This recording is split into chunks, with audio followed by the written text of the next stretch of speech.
여기서 이스라엘이 주신 언약들이 있습니다. 가나안에 들어가면 모든 만나는 가나안 족속에 대해서 어떤 것도 남기지 아니하고 진멸할 것을 말씀을 하셨습니다. 사실 출애굽을 할 때 이스라엘 자손들 순수한 편은 아니었습니다. 그때 유대인이 아니지만은 함께 출애굽했던 사람들 가운데 성경은 잡족도 있었다는 말씀이 있습니다. 함께 종로를 했던 이방인도 섞여서 출애굽했던 것입니다.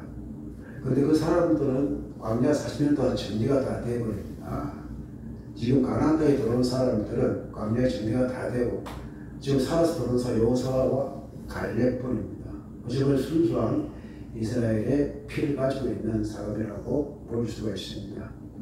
그렇게 믿음의 정체성을 지키기 위해서, 약속의 정체성을 지키기 위해서 가나안과의 섞임을 하나님께서 다 하셨기 때문에, 그것 때문에 그 영혼의 순수와 또 믿음의 순수가 또 언약의 순수가 파괴될까봐 지나의 정체성을 지키는 목적으로 가나안 족과는 어떤 혈연도 맺지 말고 오히려 그들을 이렇게 뭐랄까요, 좀 진멸해야 할 것을, 그들이 가진 소나 양, 짐승까지 다 진멸하라고 말씀하셨습니다.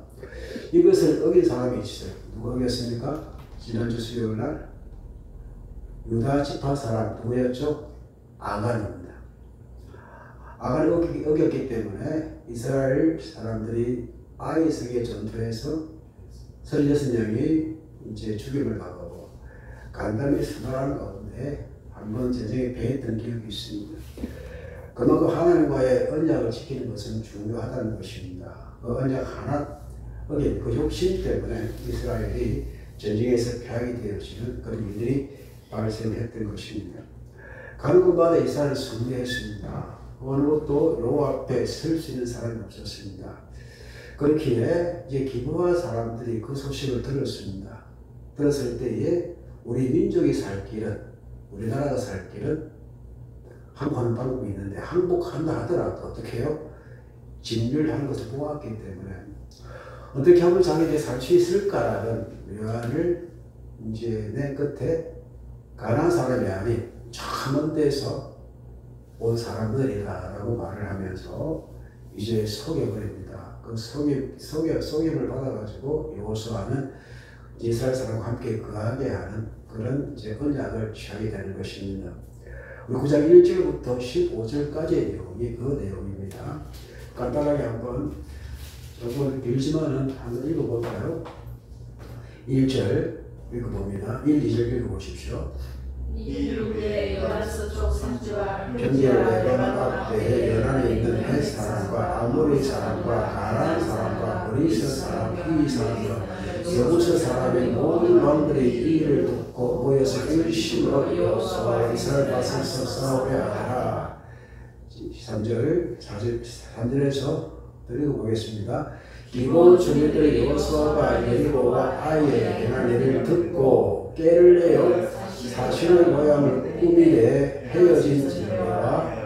헤어지고 찢어져서 기운 가죽 포도주 부대를 하기에 심고 그 발에는 낡아서 기운 신을 신고 낡은 옷을 입고 다음 아름에 곰팡이가 난 떡을 준비하고 그들이 길갈 진동으로 가서 여호수아에게 이르되 그와 이스라엘 사람들에게 이르되 우리만 먼 나라에 속하나이다. 이제 우리가 조약을 맺읍시다 하니 이스라엘 사람들이 히위 사람에게 이르되 너희가 우리 가운데 거주하지 못하니 우리가 어떻게 너희와 조약을 맺을 수 있으랴 하나 그들이 여호수아에게 이르되 우리는 당신의 종들이니이다 하며 여호수아가 그들에게 묻되 너희는 누구며 어디서 왔느냐 하니 그들이 여호수아에게 대답하여 종들은 당신의 하나님 여호와의 이름으로 말미암아 심히 먼 나라에서 왔사오니 이는 우리가 그의 소문과 그의 애굽에서 행하신 모든 일들을 들으니 또 그가 요단 동쪽에 있는 아모리 사람의 두 왕은 곧 헤스본 왕 시온과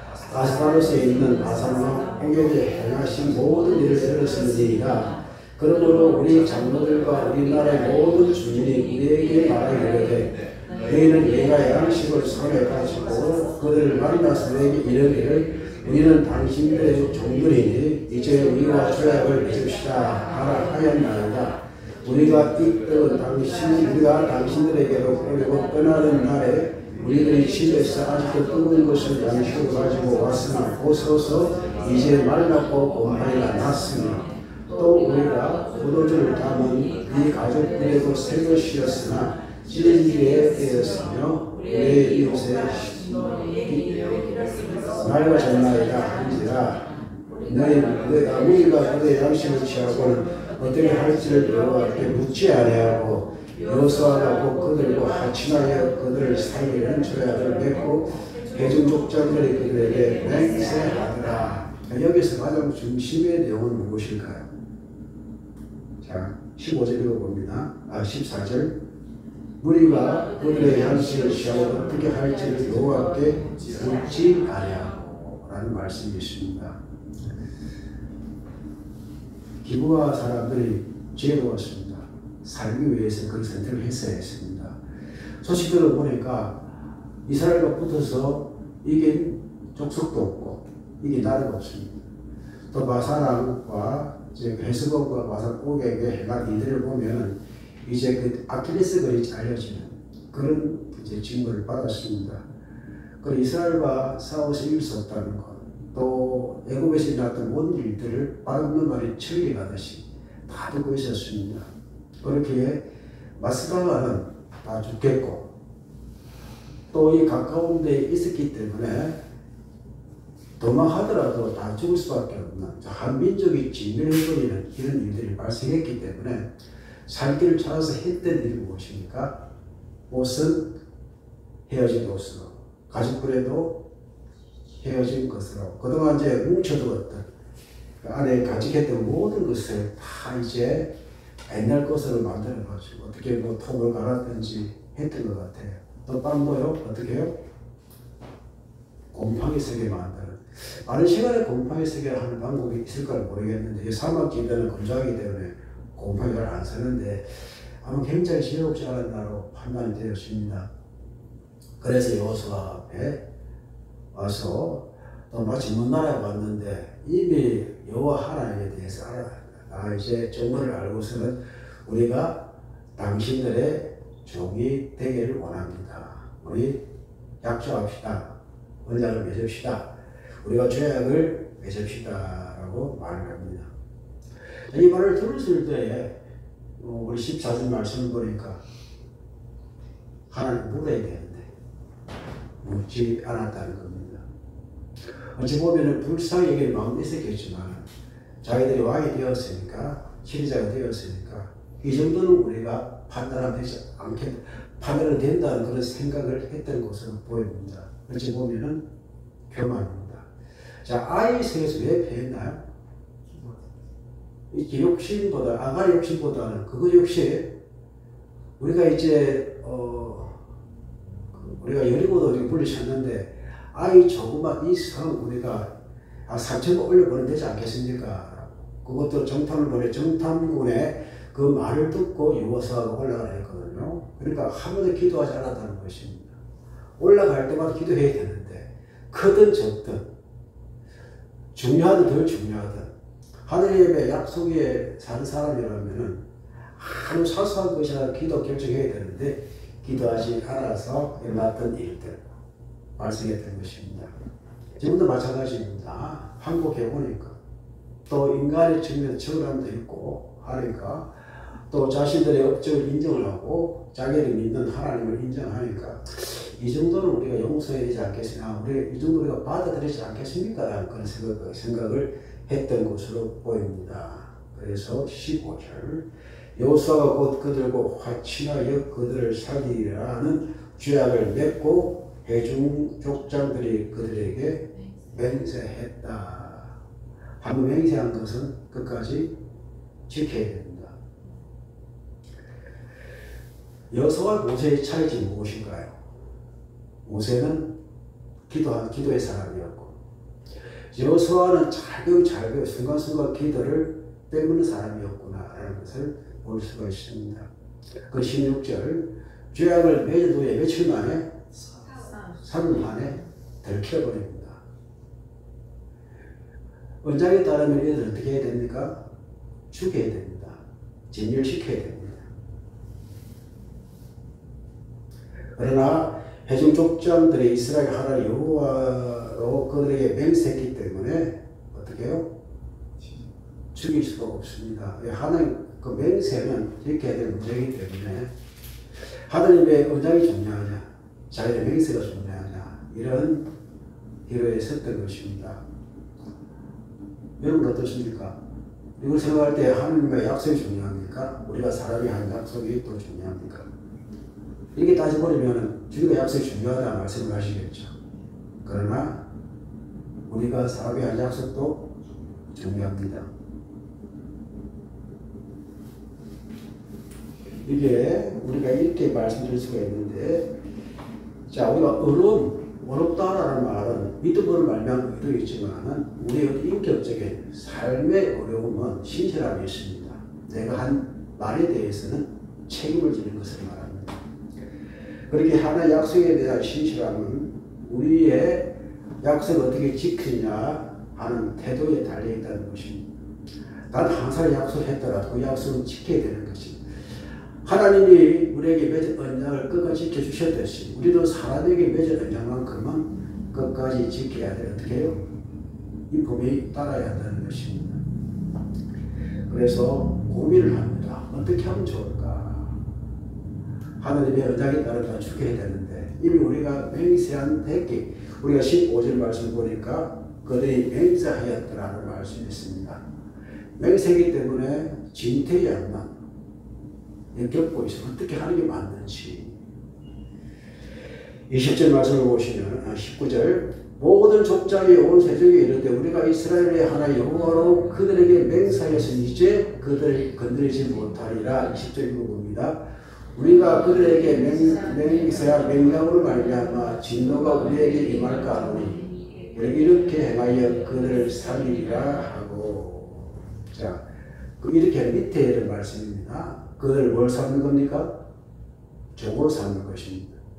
이스라엘 사람들은 이렇게 하는 게 제사를 드렸는데 제사를 드리니까 예물을 태우기 위해서 제물 태우기 위해서 무엇이 필요합니까? 나무가 필요하잖아요.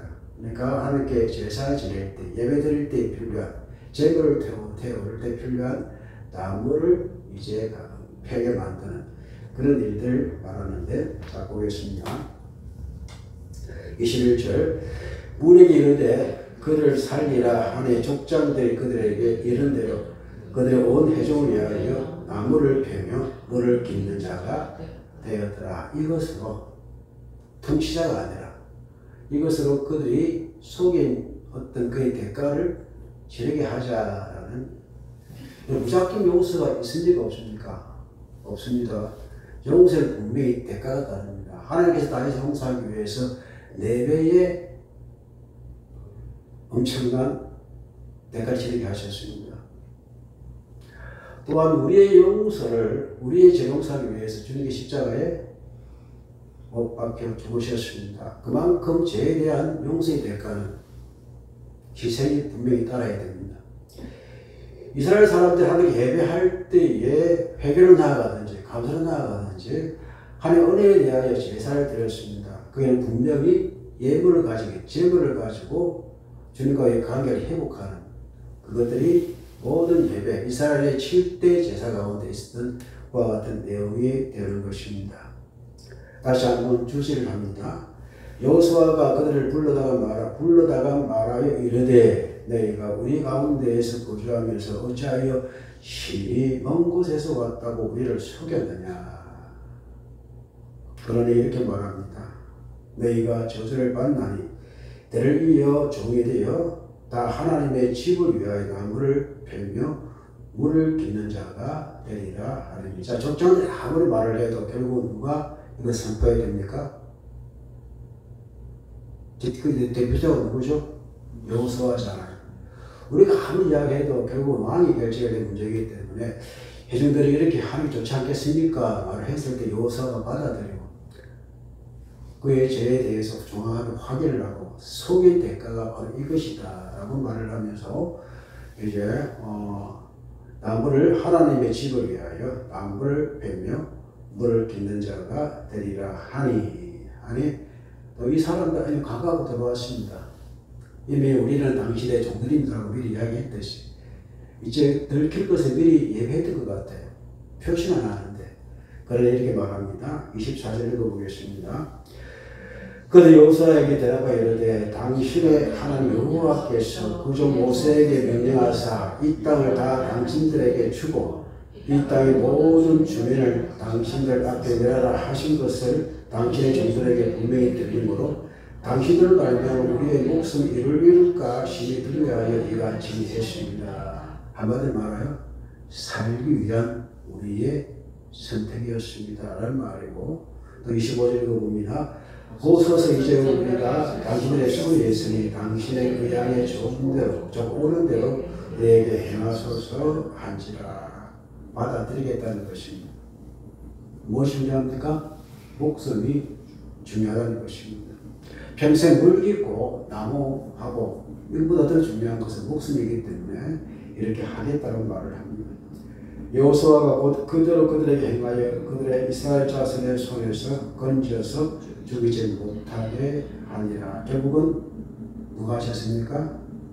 하나님의 대서 그렇게 허락하심으로 기브아 사람들은 평생 이스라엘 사람과 함께 살아가는 그와 같은 사람이 되었던 것입니다. 그 후에 이제 기브아에 일어난 사건이 참 많이 있습니다. 기브아의 사람들이 나타난 박힌도 많이 있습니다. 한때는 이제 사울이 기브아 사람들을 학살해버리거든요. 그때 못한 일들을 사울이 했다는 기록까지 남아있습니다. 용서를 했고 같이 했지만 기브아 사람을 통해서 이스라엘이 좀 찢어져 갈라지는 그런 사건도 사사기를 통해서 나타나는 것들을 우리가 볼 수가 있습니다. 자, 오늘 말씀을 통해서 다시 한번 우리가 생각해야 될 일들은 영적인 문제도 중요하지만 사람과의 약속, 그 인격적인 관계가 참 중요하다는 것입니다. 우리가 믿는 사람으로 살아가고 또 우리가 믿는 하나님의 말씀도 중요하게 우리가 이제 체험되지만 사람과의 약속 관계도 아주 중요하게 지켜야 돼. 그리고 우리는 하나님의 성품을 닮은 자로 신선을 보여주는 하나님의 자녀로 살아가야 합니다. 많은 사람들이 사람들 실망하는 내용이 무엇입니까? 신실하지 못함. 값을 지키지 아니하는 그것 때문에 실망하는데, 우리가 비록 사람에게 한 약속이라 할지라도 하나님이 우리에게 허락하신 언약을 끝까지 지켜주시고 예수님의 죽임을 통해서라도 그 언약을 이루어주셨듯이 우리도 사람과의 관계 가운데에 우리 약속한 약속에 대해서 우리가 지키면서 그들이 오는 대로 온전히 하나님께 돌아올 수 있는 그런 길들을 열어줄 수 있는 우리의 삶이 되기를 주님의 이름으로 축복합니다. 많은 사람은 자기의 목숨을 위하여 거짓말 선택을 많이 합니다. 그렇게 해야만 살아나는 사람이 많이 있습니다. 우리는 알면서도 속을 수가 있고 또 모르고 속을 수도 있습니다. 중요한 것은 생명을 사랑하는 사람이 되어야 합니다. 하나님의 신실하심에 이 모든 인류의 생명을 살리셨듯이 우리 주의 약속의 말씀을 가진 사람이라면 뭐 인간관계에서 실수를 당할 수가 있고 여러 가지 좀 우리의 마음에 들지 아니하는 것이 있다 할지라도 내가 함으로 해야 돼요. 인격적인 우리의 신앙의 아름다운 표본을 말미암아 그들이 하나님께 돌아올 수 있는 그런 길들을 열어줄 수 있는 우리 교회가 되기를 바라고 또 여러분 모든 하나하나 예인이 되기를 주님의 이름으로 축복합니다.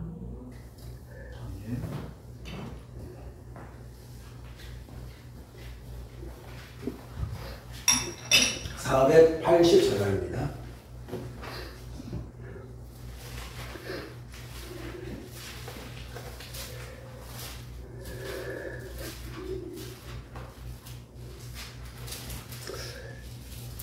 말씀을 소망하고 살았던 이스라엘 백성들도 때로는 주의 환경을 통해서 또 체험지심을 통해서 그런 것들을 스스로 파괴할 수도 있습니다. 즉 속임을 당하는 존재가 될 수 있다는 것입니다. 그래 기도하지 않은 탓에 나중에 큰 문제가 발생하는 그런 일들도 성경에 기록되어 있습니다. 그렇게 우리는 어떤 환경 가운데에서도 주의 말씀을 소망하며 살아가는 내가 내게 인도하여 주옵소서. 그리고 언약이 새로운 언약을 지키는 것들이니까 하나님 주의 말씀을 온전히 소망으로 가지고 살게 하여 주옵소서. 484장 부르고 나서 함께 하나님께 기도를 드리겠습니다.